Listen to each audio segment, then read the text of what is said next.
Acara selanjutnya pembukaan ujian terbuka promosi doktor oleh Ketua Dewan Penguji. Kami persilakan.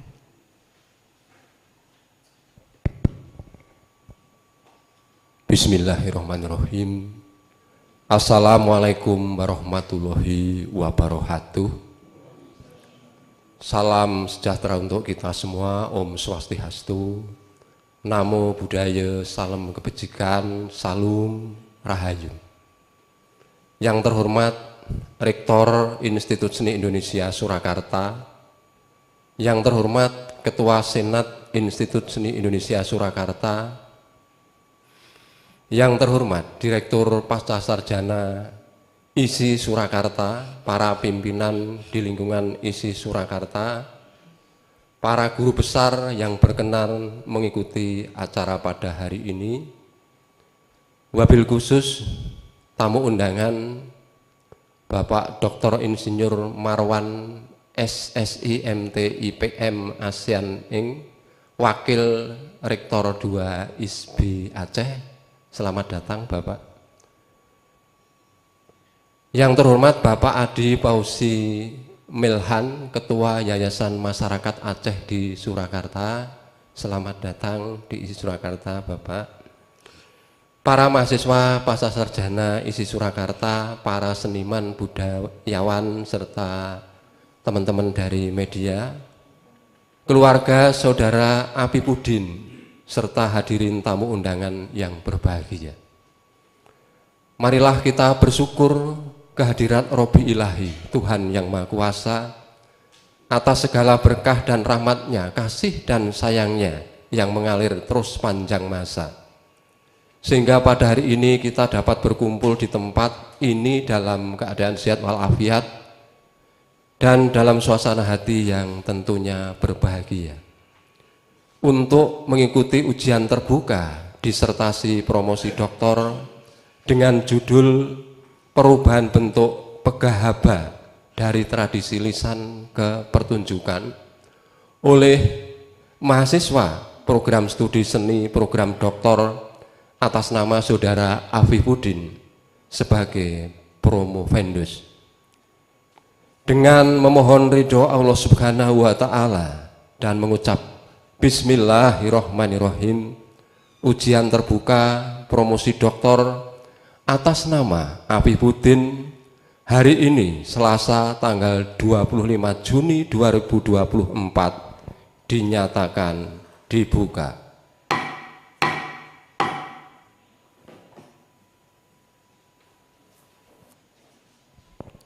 Sebelum ujian dimulai, Bapak Ibu izinkanlah kami memperkenalkan promotor, kopromotor dan para penguji dalam ujian terbuka pada hari ini.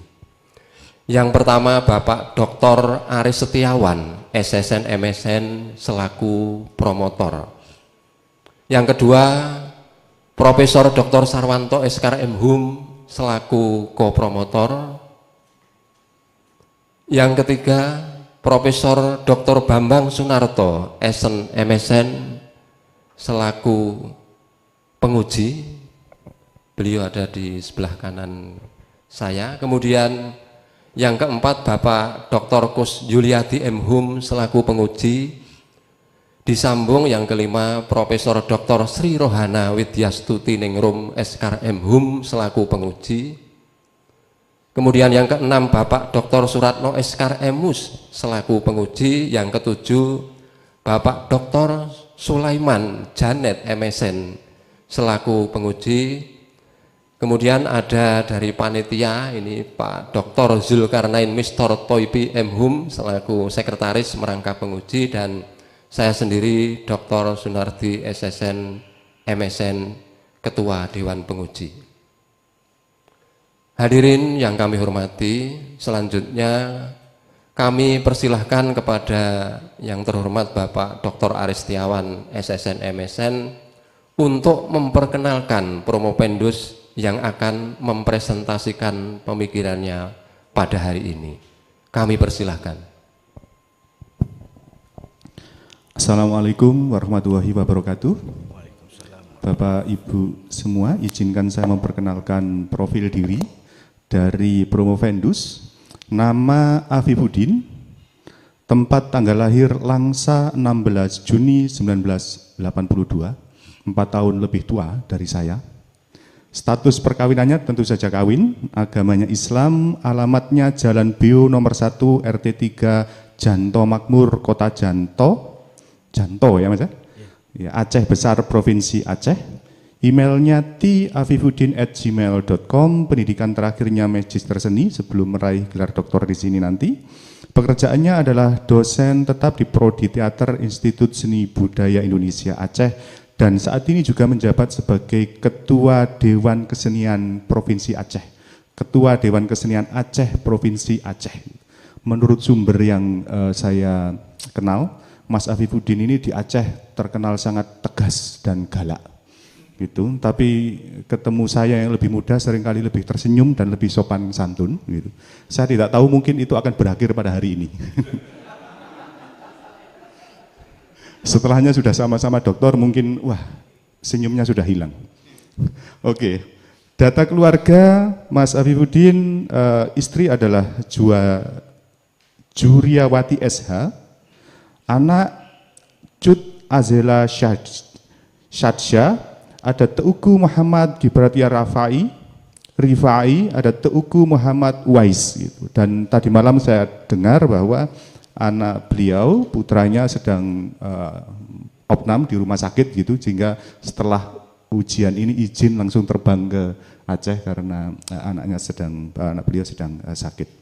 Riwayat pendidikannya SD di SDN Langsa tahun 1994, SLTP-nya di SMPN 3 Langsa tahun 1997, SMK-nya di SMKN 2 Langsa, mekanik otomotif. Nah ini Bapak Ibu semua, beliau ini background-nya adalah mekanik otomotif dan tiba-tiba terjerumus di Institut Seni Indonesia Padang Panjang Prodi Teater. Ya itu teater dan otomotif tahun 2014. Dan magisternya di Pascasarjana Isi Padang Panjang Pengkajian Penciptaan Seni Teater tahun 2016. Penghargaannya sutradara film pendek Pujangga Tanpa Fikir, film terbaik 2 Pekan Seni Mahasiswa Nasional di Lampung tahun 2003, editor film dokumenter The Tsunami Song, film terbaik Festival Film Dokumenter di Yogyakarta tahun 2005, dan pemegang beberapa sertifikat hak kekayaan intelektual dari tahun 2018 hingga sekarang. Artikelnya beberapa di antaranya terbit di jurnal nasional dan internasional. Pengalaman pertunjukan show Director Opening Ceremony untuk 2 event nasional FLS 2N tahun 2008 dan O2SN tahun 2019. Terlibat puluhan pertunjukan teater tingkat lokal, nasional, dan internasional sebagai aktor dan sutradara sejak tahun 2000 sampai sekarang. Beliau juga, Mas Afif ini punya pengalaman produksi film, yaitu terlibat lebih dari 100 produksi film, dokumenter, drama pendek, video pendidikan, video klip sebagai sutradara, editor, produser lapangan, dan produser sejak tahun 2001 sampai dengan saat ini. Demikian adalah profil singkat dari Promovendus yang akan maju ujian pada hari ini. Waktu saya kembalikan kepada Pak Ketua Penguji. Baik, terima kasih Bapak Dr. Aris Setiawan telah memperkenalkan Saudara Promovendus. Untuk selanjutnya, sebelum ujian dilaksanakan, kami persilahkan Saudara Promovendus ini untuk mempresentasikan poin-poin pemikiran hasil temuannya untuk memberikan gambaran singkat kepada kita mengenai isi temuan yang telah dihasilkan. Batasan waktunya paling lama 30 menit dari sekarang. Kami persilahkan. Baik, Assalamualaikum warahmatullahi wabarakatuh. Yang saya hormati Dewan Penguji, yang saya hormati tim promotor yang sudah hampir 3 tahun berpeluh sehingga saya bisa di sini hari ini. Pertama saya ucapkan terima kasih yang sebanyak-banyaknya dan doa yang sedalam-dalamnya untuk para guru saya di ISI Surakarta. Terima kasih kepada Direktur Pascasarjana dan Rektor ISI Surakarta yang ikut andil dalam proses pendidikan saya. Juga kepada Sivitas Akademika ISBI Aceh yang mensupport saya hingga pada hari ini. Baik, sebelum saya memulai presentasi saja, izinkan saya membacakan sepenggal syair pembuka dari Pegahaba. Dengan bismillah wailun pupun lun lake ampun ba Tuhan sidro yang pejit alam langit ngan bumo yang pejit loh ngan kalam demadi banyan surga nuraka. Hadirin sekalian, Dewan Penguji dan promotor yang saya hormati. Penelitian saya ini adalah memotret peristiwa konstruksi teater yang berangkat dari pengetahuan lokal di Aceh sebagai salah satu bentuk teater Indonesia. Di mana fenomena itu dimulai dari sebuah pertunjukan Agus Nur Amal yang berhasil hidup dan berkembang bahkan sekarang dikenal di dunia, yaitu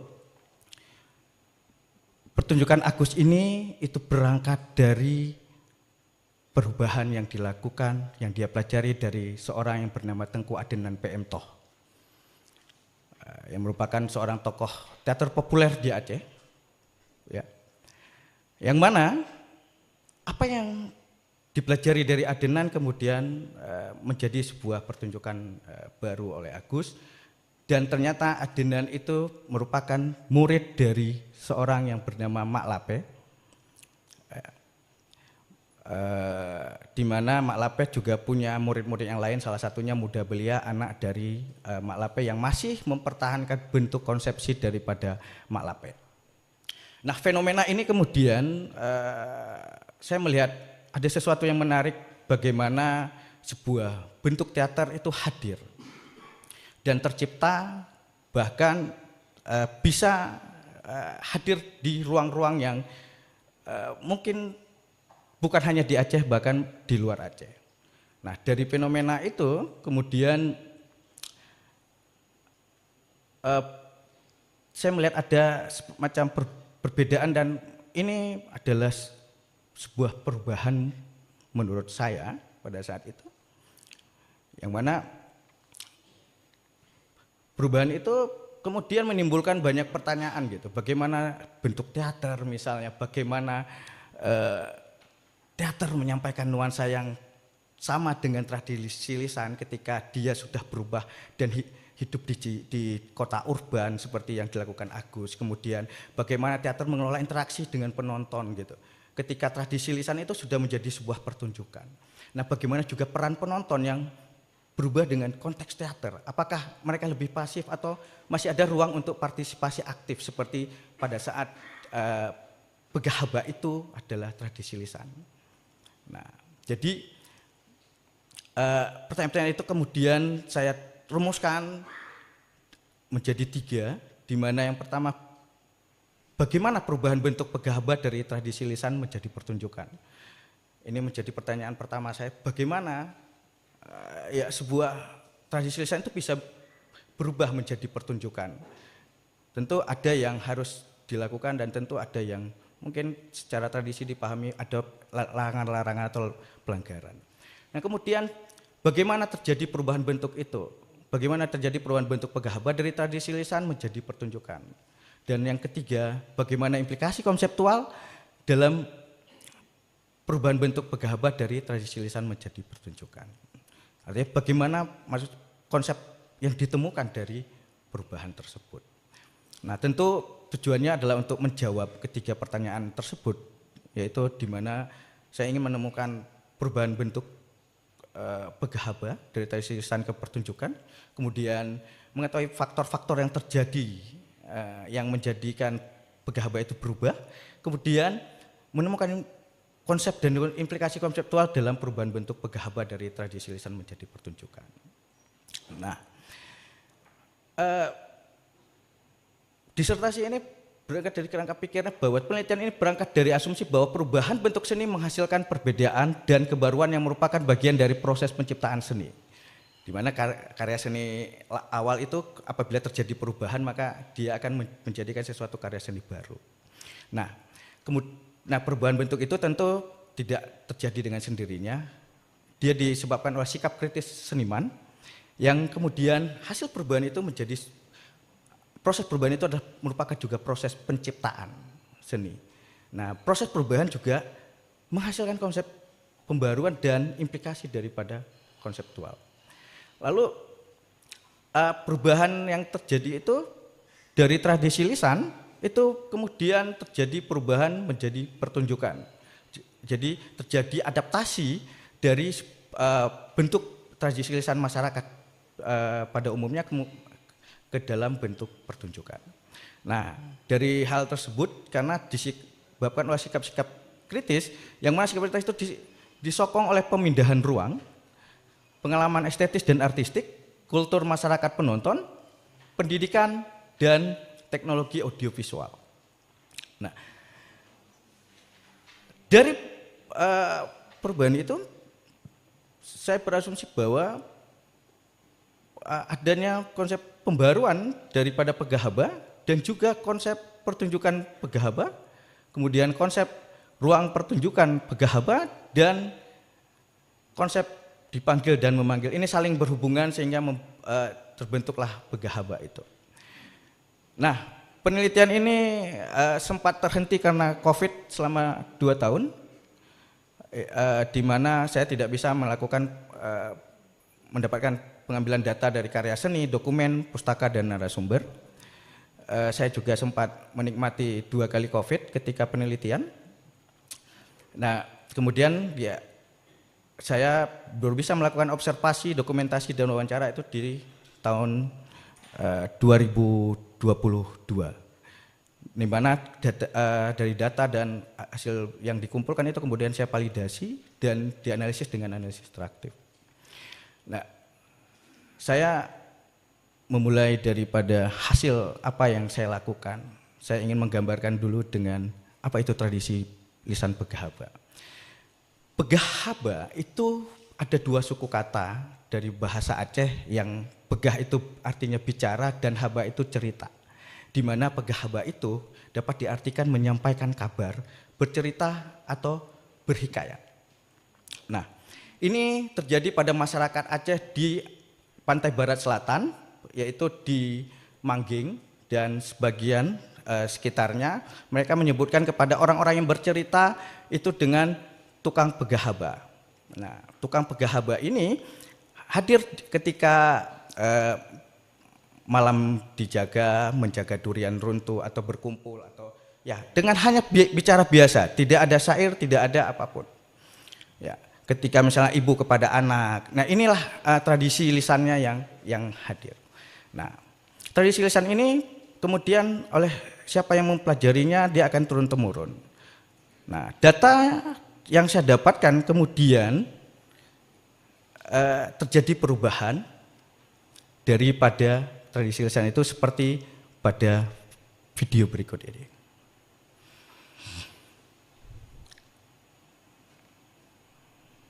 Raja Tuhan, nana dua trojen tuhi ikanyo, betire mire, munyo anak gue tinggal pungo gila, na anu dua tro, wahi jupo, nana dua, raja besar, pompon ampun, dudoriku, bantu po banyak, itu banyak, 2 anak ayah.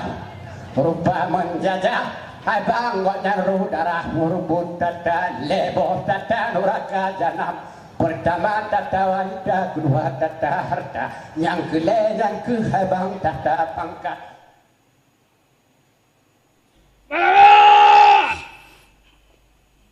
Ya, ampun dalakanku. Sudah lah kaju ratu pangat. Kalau nyudah piung tau, dah potiu piung digina, antara itu digo ibu daro hormat Dengar! Ampun jalan Tuanku. Saya Empiang Buto dalam Nanggro kamu yang jaga. Hai pahlawan jalan Tuanku. Ino laju anu lengkapna. Kajak panggil kino makwa bidan. Butuh sekarang 7 do yang tuha-tuha. Alih sakit tuan to alih ura malam. Alih lahir anu agam alih hangat. Ya ampun jalan. Begitu uji dana menteri. Mengkirinya nada tu panglima. Pantari tu mau makwa bidan. Dan pahlawan dihole poti tara. Jok laju badai bertangan makwa bidan. Salin pakaian Tinya muda Ngombade bukah manula Mana paduli Tinya putroti Pucok aneh benak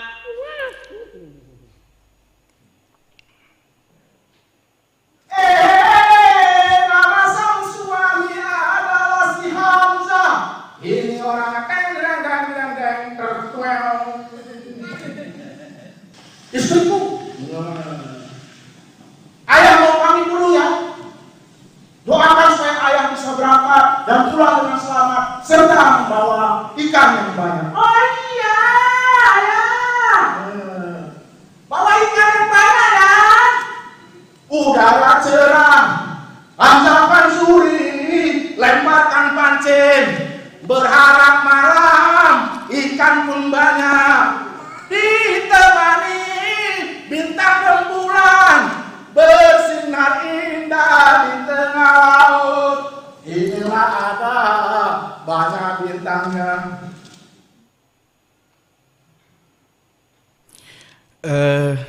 Itu tadi 3 cuplikan pertunjukan proses ketika tradisi lisan yang tadinya cuma berbicara, ya, tradisi lisan Begahaba hanya menyampaikan cerita dari seorang ibu kepada anak, dari teman kepada teman, atau dari orang guru ngaji kepada muridnya.